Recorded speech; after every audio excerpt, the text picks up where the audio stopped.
G03A, Player Terminology. The topic of SBURB terminology is a battlefield which is fertile in arguments. In particular, the fabulous titles that are assigned to players have generated a constant influx of problems. The official word for the game designation of a SBURB player is a mythological role. However, that's just way too long to type. In the fact community, this term is shortened as role. It may also be shortened as mythos, but that's usually found in very old facts. The roles assigned to SBURB players consist of two parts which have vastly different meanings and rules.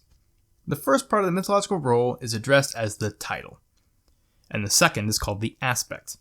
Both of these things together make up the player's role. Title and aspect are often used as adjectives to describe things that pertain to them. For example, you have title traits and aspect abilities. For the sake of simplicity, many of these words are capitalized, although it is left to your discretion. Titles and aspects are unique to a single player in any given SBURB session. They do not repeat themselves. For this reason, both parts of a player's role make up his or her identity, and they each have their own properties. For example, if a player happens to be a Knight of Rage, then this player will be concerned in this fact by all mechanics which applies to the Knight player and the Rage player. The player is essentially both these things. That player will inherit traits which pertain to a Knight title and abilities which belong to the Rage aspect.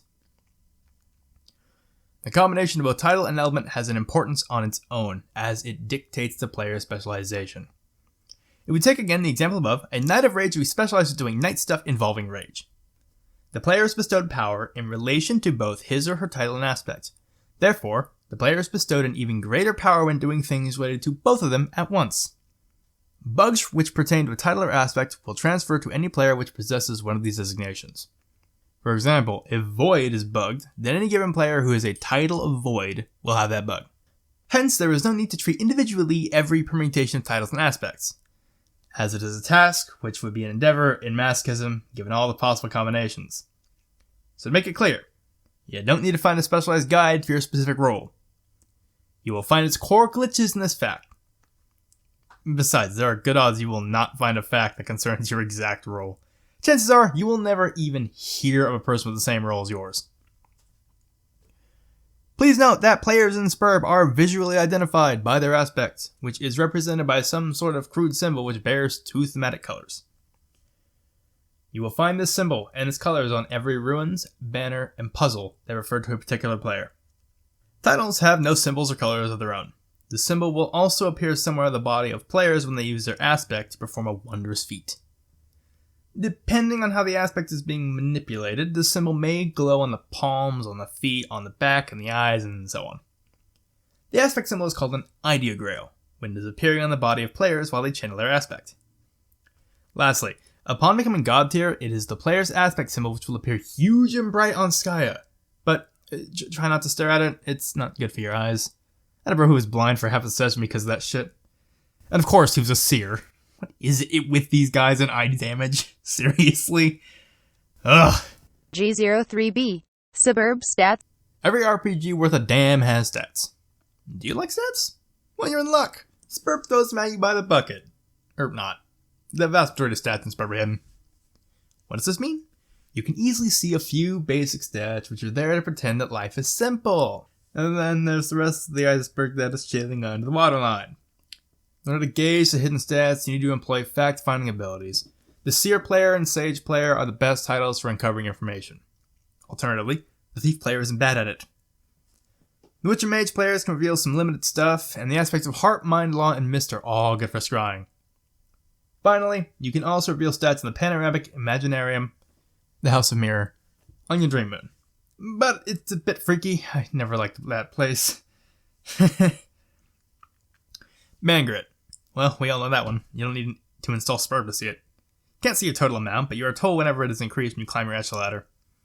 Mangrit stat is the stuff involved when you need to lift heavy things and put them down. It also makes you better at strifing when it increases. Who needs finesse when you can punch people's heads off? Mangrit also defines the size of stuff that you can pick up with your Cell Dex.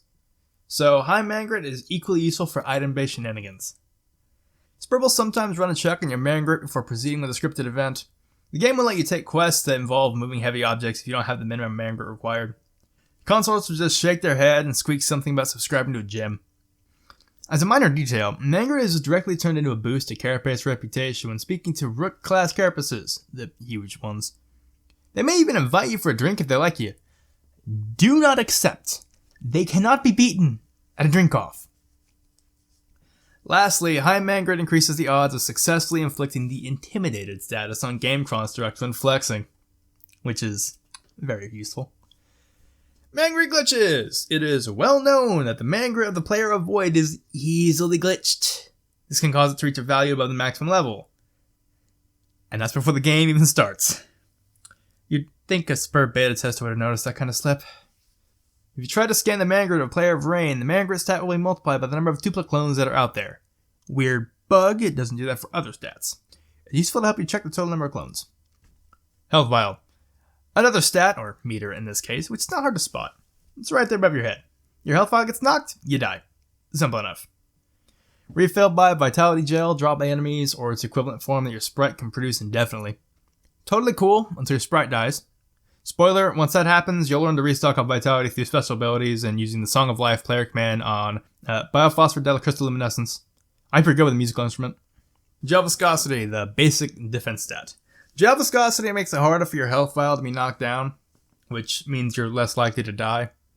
Oh, don't get me wrong, you're probably going to die anyway. You're just going to die less often. Gel Viscosity is one of the rare stats that automatically increases when you climb a new rung on your echelon ladder, though it doesn't happen often. The stat is also modified by the clothes you wear. The God Hoodie gets a significant chunk. It's technically indestructible. It's a soft fabric though, so it won't stop your organs from getting crushed. Keep in mind that your Gel Viscosity only confers protection to physical attacks such as normal strafing when an aspect takes its elemental form. Your Fortitude to special effects, stuff like debuffs, sleep, and mind control, comes from a different defensive stat called Timpersand. Custom stat. A blank meter that adapts to whatever you fancy doing as a personal hobby. You can refer to arguments, mind games, playing tricks, anything. It's completely inconsequential. The meter has a tendency to explode when shit is off the hook. In this case, it will regenerate back at its minimum value once you stop blushing. Now, let's move on to the important stuff that you can't see without an ability scan. The Moxie, well, that's arguably the most important stat in the game. At least this one you're guaranteed to go batshit crazy all over. The Moxie is a special ability stat. The higher it is, the more you can do cool things that look like CGI, based on your title and aspect. Also dictates your ability to conduct your aspect through an item like a wand, a book, a lighter, etc. and shoot it out. Often jokingly called taking the wizard path instead of upgrading your Mangrit. And no, this is not magic. This is just game abstractions at work. Magic is something fake that is not real. Scamper Away. Defines how fast you move or perform actions. Has a base value that is very hard to increase naturally. Scamper Away generally fluctuates because of ability-related bonuses. For example, the Player of Time starts with slightly better Scamper Away, and it keeps increasing throughout the whole game. These Reels can get a huge bonus for a short time. Muse players get the best Scamper Away bonus in the game through the passive trait Starlight Calliope, which is so high it's probably a glitch. It's the same passive ability that Clowns underlings get, so it's probably cranked up on Clowns and it indirectly benefits the Muse. Oh yeah, just as a warning, Clown underlings are crazy fast bastards. Even when you stop time, they look like a blur. What is it with Sburb and overpowered Clowns? Ugh. Renditude. Used for smarting, not smarting. Important for absconding dangerous situations. Crucial for puzzle stuff. It's always my lowest stat.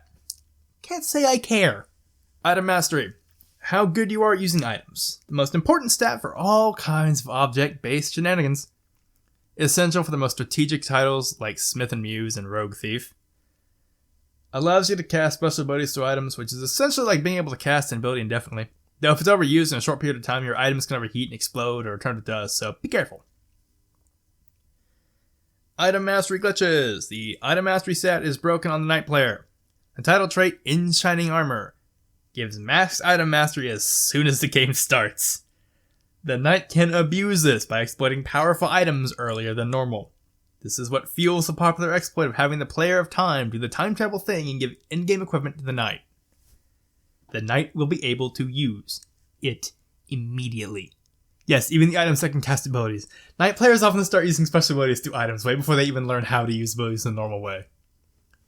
Oh yeah, the Instant Mastery stat is bugged and benefits weapons that are normally self-sufficient with their stats, like Puppet Kind and Robot Kind. Lad Pluck or Last Pluck, whichever. This is not a static stat, but a meter, like with your health vial, except invisible. It stands for your mental endurance, and it's what you spend to cast special abilities. You hit on the head, it goes down, you pass out. Cast a big ability, it goes down, you pass out. It's basically how focused you are, or in the zone, like some people call it. The term is gender sensitive for some reason. For simplification, everybody just calls it pluck. Using Flummoxy-based abilities will decrease your pluck until you risk to black out. If using special abilities like water coming out of a faucet, Flummoxy is the pressure of the water and pluck is the quantity. High Flummoxy makes you cast bigger abilities, but you need to pull a pluck to back it up or you'll be out of juice pretty quickly. It's rare that people have balanced Flummoxy and pluck. Some people are great casters with a tiny pull of pluck, and some people can manipulate their powers all day long without being able to do anything complex. The pluck meter fluctuates a lot based on how you feel. Even with low stats, you can temporarily cast some crazy abilities when you're really in zone. C-Rep White. Character's reputation for the white side. Porcelain people hate you when you lose your Prosperton Street creds. You need a lot of character-based reputation to be allowed to enter certain areas of the Royal Palace, like the cartography room of the Royal Library. Which is all kind of unfair, because it's bugged for Durst Dreamers and they have no reputation requirement. C-Rep Black. Carapace reputation for the black side. Ebony people will step on your grill if you can't Durst it up. Also, Black Carapace reputation is useful to attack the Black King by surprise at the end of the game. Land Rep. The counter for land reputation. The game runs a lot of checks on this stat during your land adventures.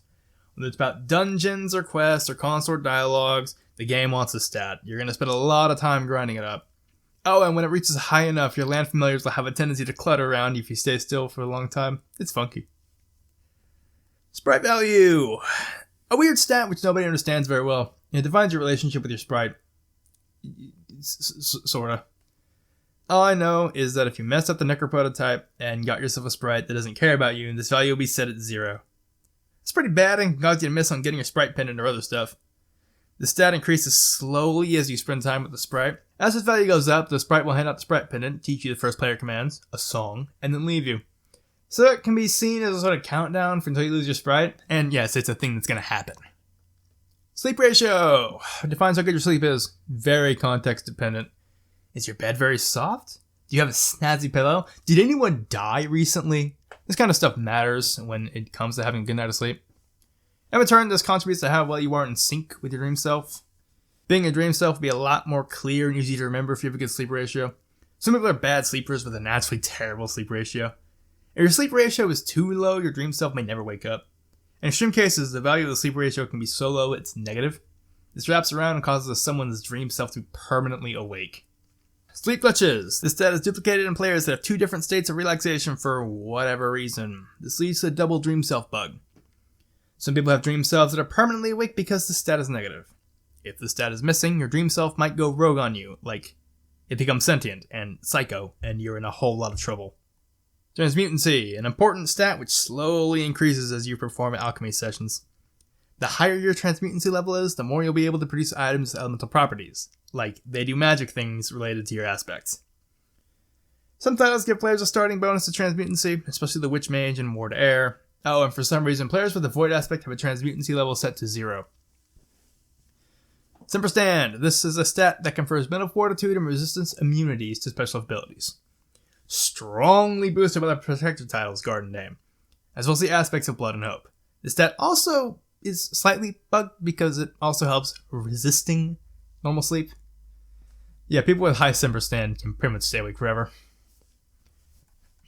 Pep Leader, the leadership stat, makes people feel like doing what you suggest. It's a huge bonus to the stat for the first person into the session, which often end up being the designated session leader for various reasons. Pep Leader glitches. Pep Leader can allow you to recruit NPCs that normally wouldn't follow you or listen to you. Whether or not Pep Leader, you can tell underlings to get out and they'll listen to you if you are dead serious. A high Pep Leader stat messes up with the exile communication algorithm. Expect your leader to act weird from time to time. Smooth ability. The ability to use your Saturide. My favorite stat, the stunts will never end. Kismetal. The game performs a check on Kismetal when trying to perform the Kiss Revival maneuver. It's unusually high on the Prince and Bard for some reason. The stat is also supposed to have some ties with shipping, a mysterious feature removed from the game. What the hell is shipping? Nobody knows. Swag. An unused stat that used to be related to shipping seems to be related to Verbal Stamina. YB. An unused stat that used to be related to shipping. Seems to be found on people with an exotic look. An unused stat that used to be related to shipping. Seems to cause consorts to like you. Rebella Stamina. A special stat related to the strength of your dialogue options. Useful when you need to convince or impress NPCs. Also useful for increasing your fame through dialogue options alone. You can grind up your Verbella Stamina at the Verbalistic Auditorium of your Dream Moon. Also, it has some kind of cross effect with the swag stat, but not with any of the other obsolete shipping stats. Weird. Unknown. Nameless stat that keeps going up in the player of rage using infinite rage. Causes the player to be identified as a different player as soon as it's above 0. This messes up all game identification procedures. It even overrides prophecies that call a player by name, and transmaterializers security locks that are name specific. The player of rage is essentially another person altogether when raging. You've been warned.